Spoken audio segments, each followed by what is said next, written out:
شانتی اور امن کے پیغام کے ساتھ سمنتور حاضر ہے۔ یہ زمین اپنی زمین ہے، یہاں رہنے والے سارے لوگ اپنے لوگ ہیں۔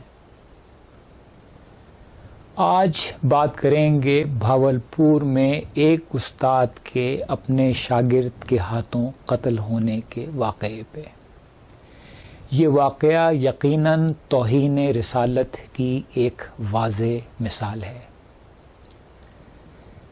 کیا آپ چاہیں گے کہ آپ کو ایک ایسی عدالت میں پیش کیا جائے جہاں آپ کا موقف بالکل نہ سنا جائے اور صرف دوسرے فریق کی بات سنی جائے، اور آخر میں دوسرے فریق کی بات سن کر آپ کا موقف جانے بغیر آپ کو جان سے مار دیا جائے؟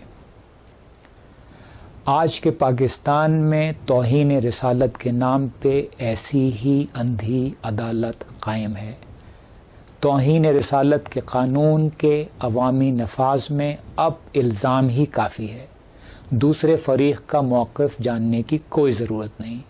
جو توہین رسالت کا الزام لگائے وہی فیصلہ کرے گا کہ الزام بالکل درست ہے اور موت کا فیصلہ دے گا، اور پھر وہی شخص جلدی سے ملزم کو موت کے گھاٹ اتار دے گا۔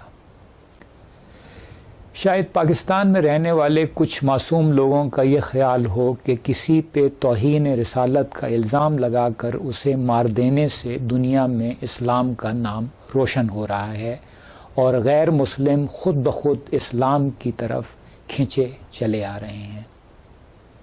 ایسا ہرگز نہیں ہے۔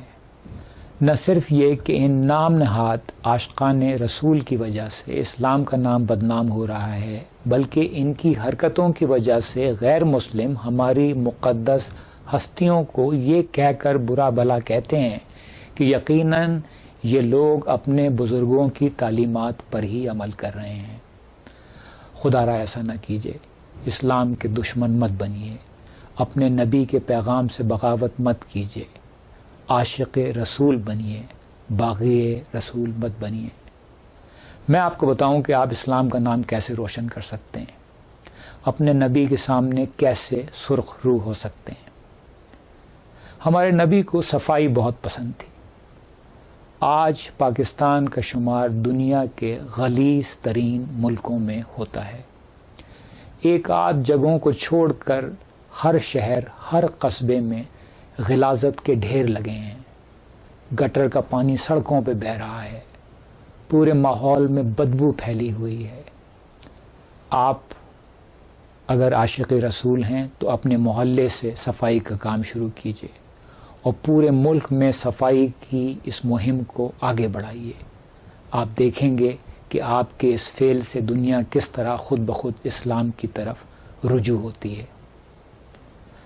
اور جہاں تک بھاولپور کے واقعے کا تعلق ہے، مسلمانوں کی اکثریت سمجھتی ہے کہ خطیب حسین اپنے فعل سے توہین رسالت کا مرتکب ہوا ہے۔